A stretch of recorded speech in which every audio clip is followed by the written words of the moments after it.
통일 번영을 여는 북한 전문 통신 NK투데이 공식 팟캐스트 스케치북 179회 방송을 시작합니다.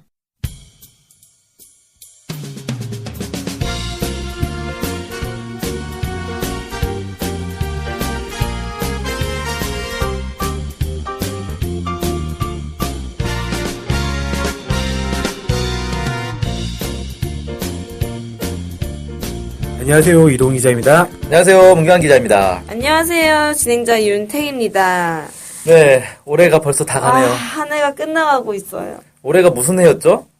을미년이었죠. 아, 을미년. 병신년이란 거밖에 몰라요, 내년. 아, 내년이 병신년이라고. 네. 어감이 참 별로 안 좋아가지고 사람들 사이에 많이 회자가 되더라고요. 네.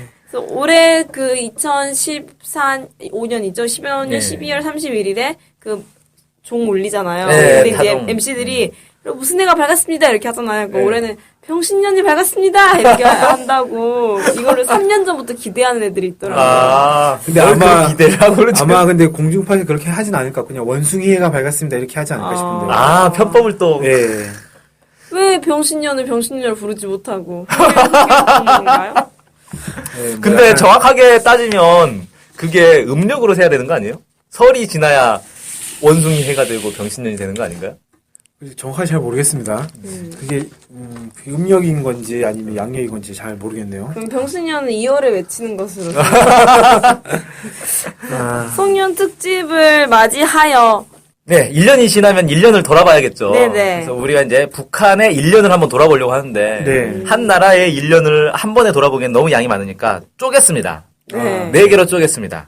어떻게 쪼겠죠? 네, 그래서 분야별로 해서 정치, 국방, 외교를 하나, 경제, 사회를 하나, 문화, 스포츠를 하나, 과학, 교육을 하나 이렇게 4개로 좀 쪼개서 살펴보려고 합니다. 네네. 오늘이 첫 순서 정치, 국방, 외교 분야를 한번 살펴보겠습니다. 좋습니다. 북한의 정치 하면은 사실 우리는 정치에서 가장 중요한 게 뭡니까? 가장 이슈가 되는 거. 대통령? 대통령, 지지율. 지지율. 예, 그런 거죠. 대통령을 누구를 뽑을 거냐. 네. 지지율이 얼마나 나오고 있느냐. 네. 그 다음에 이제 당, 어느 당이 여당이 되고 어느 당이 야당이 되느냐. 뭐 네. 이런 거. 국회의원을 누구를 뽑느냐. 네. 이런 이제 사실 선거가 되게 중요하단 말이에요. 네. 지지율 보는 것도 사실 다음 선거 때 이길 수 있을까 없을까. 네. 이거 따지는 거잖아요. 네. 네. 근데 북한에도 올해 선거가 있었어요. 어떤 선거가 있었나요? 네, 올해 7월 달에 지방선거가 있었습니다. 그러니까 우리로 치면 지방선거고 북한에서는 지방인민회의 대의원 선거라고 얘기를 하죠. 그럼 여기도 후보가 여럿 나와서 공약을 이야기하고 이런 분위기인가요? 네, 후보가 한 명씩 나옵니다. 그래서 찬성 반대 투표를 하는 거예요. 그래서 사실 우리는 선거 한번 하고 나면 정치 지형이 바뀌기도 하고 선거를 앞두고 막 이합 집산이 이루어지기도 하고 그래서 정치 지형이 막 바뀌는데 북한에서는 선거를 한다고 해서 뭐 정치의 변화가 있는 게 아니에요. 다 똑같아요. 선거하기 전과 후가 달라진 게 없어요. 그냥 북한에서의 선거는 하나의 그냥 정치 축제 같은 거. 아, 우리가 이만큼 정치 제도가 안정돼 있다. 뭐 이런 걸 그냥 홍보하는 그런 이제 축제 의미가 강하고 북한에서는 사실 집권당이 바뀔 일이 없잖아요. 네. 그냥 노동당이 집권당이다라는 게 헌법에 딱 박혀 있단 말이에요. 네네. 그래서 여기는 그냥 선거를 해가지고 뭐 대통령을 바꾼다거나 국회의원은 바뀌지만 뭐 여당 야당을 바꾼다거나 이런 개념은 없단 말이죠. 그러면 그 한 명의 후보가 나온다는 건 어쨌든 그 과정이라던가 이런 게 어떻게 되는 건가요? 그 과정이 좀 까다롭습니다. 먼저 이 나갈 사람을 이제 추천을 받아요. 누가 나갈 것이냐. 근데 보통 이제 당에서 추천을 하죠. 그러면 추천받은 사람을 검증하는 검증위원회가 있어요. 이 사람이 후보로서 자격이 있는가. 이게 상당히 이제 그 위원회 자체가 큽니다. 구성원들이. 그래갖고 그 지역의 각계각층 사람들이 모여가지고 검증을 하는 거예요. 이 사람이 과연 자격이 있냐. 네. 거기를 통과하고 난 사람이 이제 후보 등록을 하는 거예요. 등록을 하고 이제 선거 운동을 하죠. 그러고 나서 이제 투표를 하고 이런 식으로 이제 진행이 됩니다. 그러니까 보통은 어떻게 되냐면은 추천을 받는 사람들은 예를 들어 공장이나 농장의 모범 일꾼들, 그러니까 모범 노동자, 뭐 모범상 많이 받은 사람들 네네. 이런 사람들이 보통 추천을 받거든요. 그러니까 그 공장에 있는 사람들은 그 사람을 반대할 이유가 없는 거예요. 아, 쟤는 원래 일 열심히 했으니까 찍어주자. 이렇게 되는 거죠. 좋네요. 그렇게 되고 그래서 사실 올해 이 지방선거가 있었지만 북한 정치하고는 뭐 북한 정치의 어떤 이슈다 이렇게 얘기하기는 좀 그렇고 올해 이슈는 아무래도 이 10월 10일 노동당 창건 70주년이 아니었나 네. 이렇게 좀 봅니다. 결국 이제 북한에서 정치의 핵심은 누가 집권할 거냐 뭐 이런 문제보다는 어떤 세력이 권력을 잡느냐 이런 문제보다 주민들이 노동당을 얼마나 지지하느냐. 굳건하게. 예, 지지율이 높으냐 낮냐 이게 이제 핵심인데 그 지지율을 또 여론조사를 하거나 그러지도 않아요 북한에서는. 지지율이 몇 %인지 알 수가 없습니다. 네. 어떻게 아나요 그러면은? 그래서 분위기를 보고 아는 거예요. 이 북한 주민들이 노동당을 많이 지지하는구나, 조금 지지하는구나, 분위기로 아는 거예요. 자, 어쨌든, 이번에 이제 당창건 70주년을 맞춰가지고 북한에서는 여러 경제 성과들을 좀 발표를 하면서 주민들의 사기를 좀 북돋았어요. 이것도 뭐 100% 달성했다, 110% 달성했다, 막 이러면서. 그리고 또 전체 주민들에게 보너스 100%를 지급을 했습니다. 엄청난 거죠. 보너스 100%라면 월급을 한 달치 더 준. 한 달치 더 준 거죠. 네. 예. 그 다음에 그 70주년 당일날에는 이제 열병식을 했는데 열병식 연설에서 김정은 제1위원장이 인민대중제일주의를 상당히 강조를 했어요. 연설 전반에 걸쳐가지고 인민에 대한 얘기를 많이 하면서 당원들에게 위대한 인민을 위하여 멸사복무에 나아갑시다. 이렇게 이제 호소를 했습니다. 멸사복무라는 말은 처음 들어보는데 무슨 뜻인 것 같아요? 느낌이? 개인적인 없애고 뭐 복무하자는 게 뭐 일 열심히 하자 뭐 이런 뜻이니까 개인을 욕심을 죽이고 그냥 일 열심히 하자 이런 뜻으로 딱 보이는데요. 멸사복무. 보통 이제 우리 멸사봉공이라는 말을 네, 좀 쓰죠. 그렇죠. 예. 멸사를 멸하고 공을 공에게 이제 받들자, 봉사하자. 받들자.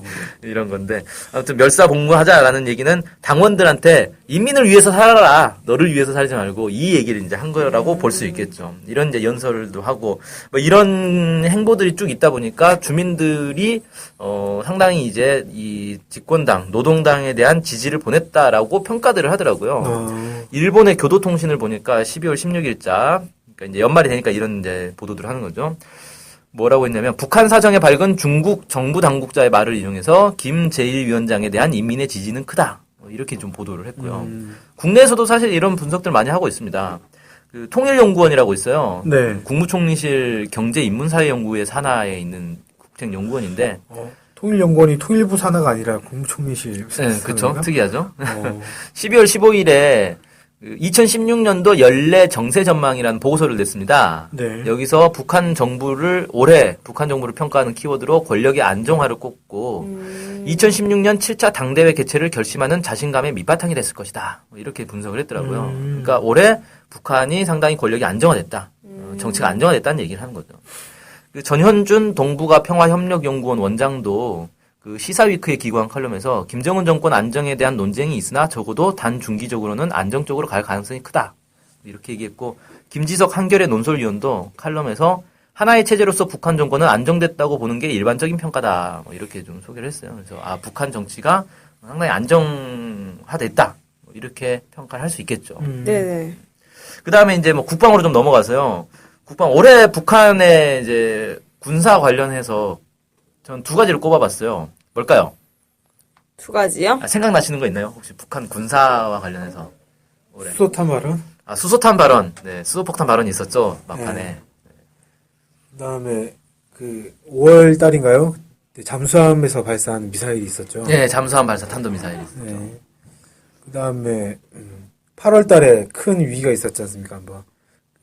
지뢰 사건. 지뢰 사건과 목함 지뢰. 네, 목함 지뢰 사건. 지뢰부터 시작해서 이제 포사격도 있었고 그다음에 준전시 상황 선포해가지고 네. 막 그 작전 계획 5015를 바꾸네 뭐네 이런 얘기도 있었지 않습니까? 예, 상당히 많았죠. 네. 그 중에서 저는 이제 두 가지를 뽑아왔는데, 잠수함 발사 탄도 미사일 발사랑 준전시 상태 선포 이 두 가지를 뽑아왔어요. 수소탄 발언은 사실 이제 발언으로만 있었지, 실제 있었던 건 아니잖아요. 네. 그래서 뭐, 굳이 그건 넣지는 않았고, SLBM이라고 그러죠. 잠수함 네. 발사 탄도 미사일.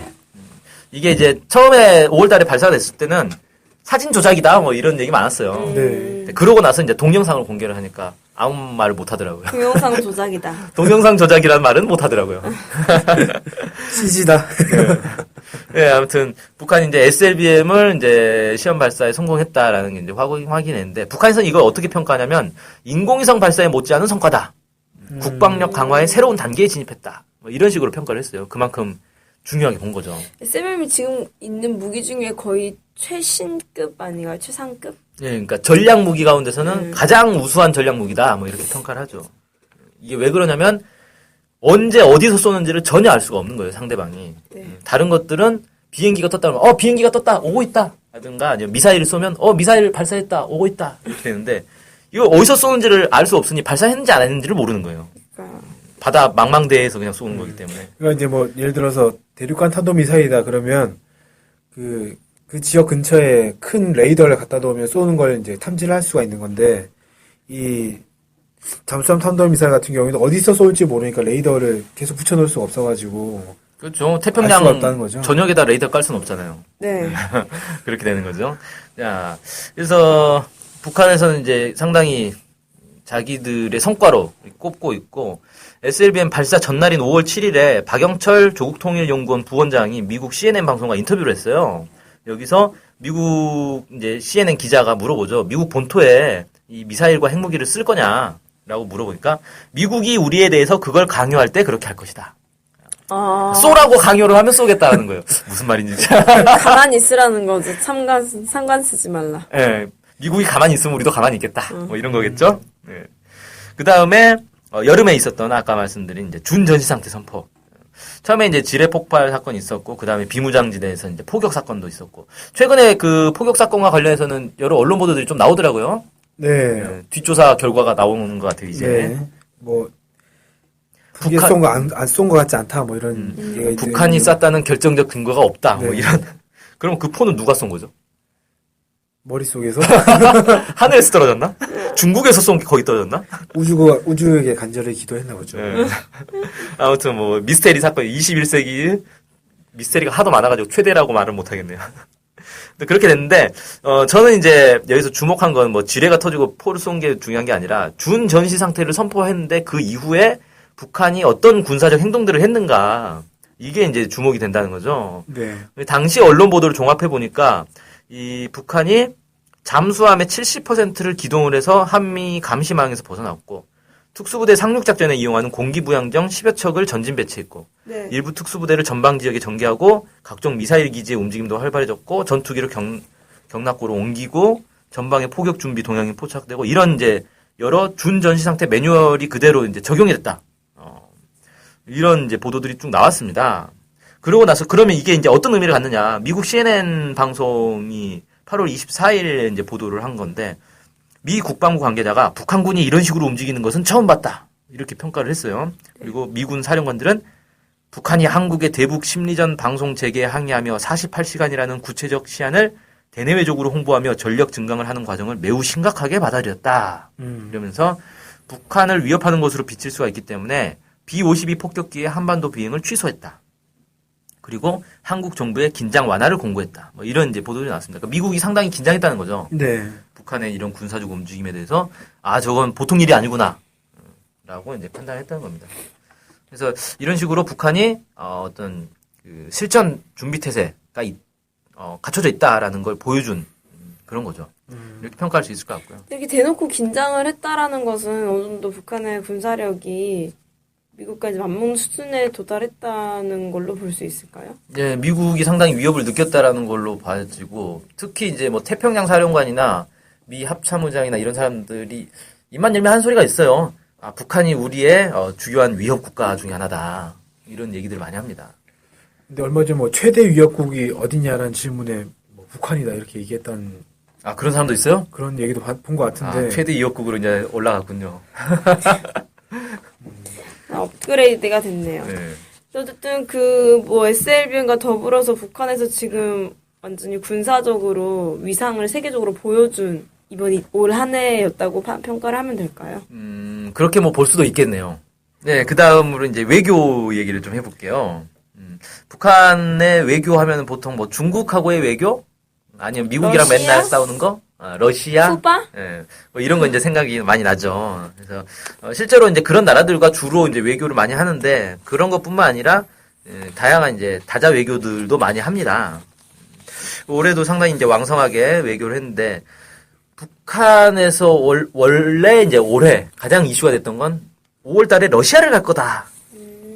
이런 이제 얘기가 있었어요. 러시아에서 발표를 했죠. 네. 김정은 제1위원장이 5월 달에 러시아를 오기로 했다. 근데 그게 나중에 예, 불발이 됐죠. 예. 그래서 이제 좀 약간 김이 빠지긴 했는데 그렇다 하더라도 어쨌든 각종 국제 행사에 고위급 인물들을 계속 파견을 했어요. 네. 뭐 4월 달에 이 반둥 회의 60주년 기념 행사가 있었습니다. 이 반둥 회의가 뭐냐면 인도네시아 이제 반둥에서 열린 회의고 아시아 아프리카 정상 회의를 얘기합니다. 이게 쉽게 말해서 비동맹 국가들의 어떤 중요한 행사였던 거죠. 여기에 이제 60주년 기념 행사에 김영남 최고인민회의 상임위원장이 참석을 했고요. 9월 달에는 2015년 이후 개발 의제 채택을 위한 유엔 정상총회가 있었는데 여기에 리수용 외무상이 또 참석을 했습니다. 12월 달에는 유엔 기후 변화 협약 당사국 회의에 또 리수용 외무상이 참석을 했고 캄보디아에서 열린 아시아 의회 총회에도 안동춘 최고인민회의 부의장이 참석을 했고요. 뭐 이런 식으로 주요 다자 회의들에 북한이 상당히 적극적으로 참석을 했다. 이렇게 볼 수 있겠고 10월 22일에는 뭐도 있었냐면 평화협정 체결하자라는 내용을 담은 외무성 성명을 유엔 안보리 공식 문건으로 배포를 또 했어요. 그러니까 상당히 적극적으로 이 외교 활동을 하고 있다. 이렇게 볼 수가 있는 거죠. 그리고 또 이제 국제사회에 이목이 집중됐던 행사들이 올해 많이 있었습니다. 5월 달에 러시아 전승 기념식, 9월 달에 중국의 전승 기념식. 이런데 이제 못 보게 했다는. 예. 못 보게 했다는. 네, 거기에 각각 김영남 상임위원장, 최령해 당비서를 이제 파견을 해서 거기에 이제 주최국뿐만 아니라 여러 나라들이 또 대표단들을 보내니까 이런 나라들과의 우호 증진 기회로 또 삼기도 했고요. 또 북한 자신도 올해 중요한 행사가 있었죠. 10월 10일 날 당창건 70주년 기념일이 있었는데 여기에 또 중국, 쿠바, 베트남, 라오스 이런 이제 주요 우호국들의 이 공산당이나 혁명당들을 초청을 해가지고 관계 발전의 계기로 삼기도 했습니다. 특히 이 중국 같은 경우는 10월 10일 날 류인산 상무위원을 파견을 했는데 류인산 상무위원이 북한하고 상당히 광범위한 합의를 했다. 뭐 이런 얘기들이 있더라고요. 네. 그래서 이번에 이제 그 모란봉 악단이 중국에 공연하러 갔던 것도 이때 이제 뭐 얘기가 된 것 아니냐 뭐 이런 것도 있고 뭐 안타깝게도 공연을 하러 갔다가 공연이 안 되고 그냥 돌아오긴 했는데 그 다음에 뭐 개별 국가의 외교도 이제 활발했는데 요즘 이제 북한이 최근 년에 가장 활발하게 외교를 하는 데가 러시아죠. 네. 러시아와 다양한 협력 사업들을 하고 있습니다. 뭐 어떤 분야를 하고 있나요? 주로 이제 전력, 철도, 광물 자원 개발, 석유 탐사 이런 경제 분야의 사업들 많이 하고요. 최근에는 러시아의 프랜차이즈 뭐 패스트푸드점 이런 것들이 북한에 이제 들어가기로 계약이 됐다. 뭐 이런 얘기도 있더라고요. 그 다음에 과학기술 협력이라든지 군사협정 뭐 이런 것들도 새롭게 계속 이제 갱신이 되고 있습니다. 궁금한 게 있어요. 예. 프랜차이즈점이 들어가게 되면은 가격이 동일하게 책정이 돼 있잖아요. 그러진 북한 내에서? 아니, 이제 러시아 본국이랑? 예. 그렇게 되나요? 그렇지는 않을걸요. 그 맥도날드 같은 경우에도 각 나라마다 가격이 조금씩 차이가 나지 않습니까? 그러니까 뭐 아예 많이 차이 나고 그렇진 않긴 하겠는데 그렇다고 해서 또 차이가 없다라고 보기엔 좀 어려워서 아마 러시아 프랜차이즈가 들어갔을 때 좀 어떻게 책정할지 그게 알아서 하겠지만 그렇다고 해서 뭐 똑같을 것 같진 않네요. 그러니까 이게 똑같기가 좀 어려운 게 예를 들어 맥도날드 미국의 이제 본점하고 한국에 있는 지점하고 가격이 똑같으려면 환율 계산을 해야 되는데 네. 환율이 또 계속 바뀌잖아요. 그쵸. 네. 또 뭔가 그 비슷한 가격대로 들어올 것 같긴 한데 네. 여긴 체제가 또 북은 사회주의 체제다 보니까 어떤 식으로 가격이 측정이 되는지가 궁금해가지고 한번 이제 다음에 한번 알아보면 재밌을 것 같네요. 프랜차이즈 그 패스트푸드점이 만들어져야 알 수 있을 것 같습니다. 예. 그 다음에 특히 올해가 북러 친선회 해였어요. 올해가 왜 북러 친선회 해냐면은 그 김정일 국방위원장이 아니고 그 푸틴 대통령이 북한을 방문한 지 15년이 되는 해다. 그래가지고 그때 이제 그래가지고 북러 친선회 해로 이제 딱 정해가지고 교육, 영화, 음악 뭐 이런 다양한 문화 교류 행사들도 있었습니다. 이 밖에도 뭐 쿠바하고는 수교 55주년이 됐고 베트남하고는 수교 65주년이 됐고 그래서 이런 나라들하고도 고위급 회담들 좀 진행하고 대표단들도 서로 교환하고 뭐 이렇게 관계 강화를 많이 했고요. 특히 올해 재밌는 일이 있었어요. 인도네시아에 스카르노 교육재단이라는 곳이 있는데 여기서 스카르노의 별이라는 상을 줬어요. 김정은 제1위원장한테. 그게 어떤 상이에요? 이게 어떤 상이냐면은 이 평화와 이 반제 운동에 공헌을 한 사람들에게 상을 주는 겁니다. 그럼 쉽게 말하면 미국의 주적에게 주는 상인가요? 뭐 그렇게 볼 수가 있겠죠? 네. 네. 그래서 아마 이게 이번에 이제 그 스카르노의 별을 뭐 매년 주는 그런 게 아니고요. 이 교육재단에서 비정기적으로 주는 거예요. 뭐 올해가 뭐 몇 주년이니까 기념으로 상을 준다. 뭐 이런 식으로 하는 거고 상을 한 명한테만 주는 건 아니고 여러 명한테 줍니다. 그래서 제가 그 상 수상자가 결정됐다라고 할 때 들었던 건 이제 우고 차베스 대통령도 뭐 수상자로 이렇게 선정됐다 뭐 이렇게 들었는데 실제 상을 받았는지 안 받았는지 뉴스가 안 나오더라고요. 어쨌든 그 이때 상당히 논란이 됐어요. 왜 그러냐면 그 북한이 특히 김정은 제1위원장 같은 경우 뭡니까 인권 문제 가지고 유엔에 뭐 국제 형사재판소인가 거기에 제소도 당하고 막 이랬잖아요. 네네. 그런 이제 막 그 비난을 국제적인 비난을 받고 있는데 거기다 대고 상을 준다는 게 말이 되느냐라고 막 했어요. 그러니까 이 교육재단 쪽에서는 뭐라고 했냐면 북한 주민의 번영과 행복, 한반도의 평화와 조국 통일을 위한 투쟁에서 거대한 공헌을 했다. 그래서 주는 거다. 그리고 김정은 제1위원장에 대한 그 이미지들은 다 서방의 왜곡된 이 언론에서 시작된 거다. 뭐 이런 식으로 이제 주장을 했죠. 여기 뭐 한국에 있었으면 난리 났겠는데. 종국단체. 네, 종북의 이제 본산 종북의 별이 되겠는데. 뭐 인도네시아 정도 되니까 뭐 할 수 있는 것 같아요. 네, 많은 일이 있었네요, 북에. 네, 그렇죠. 2015년에 통틀어서. 그럼 이것으로 송년 특집으로 정치, 외교, 국방, 군사 맞나요? 네. 를 알아보는 그 첫 번째 시간을 마칠 수 있도록 하겠습니다. 감사합니다. 감사합니다.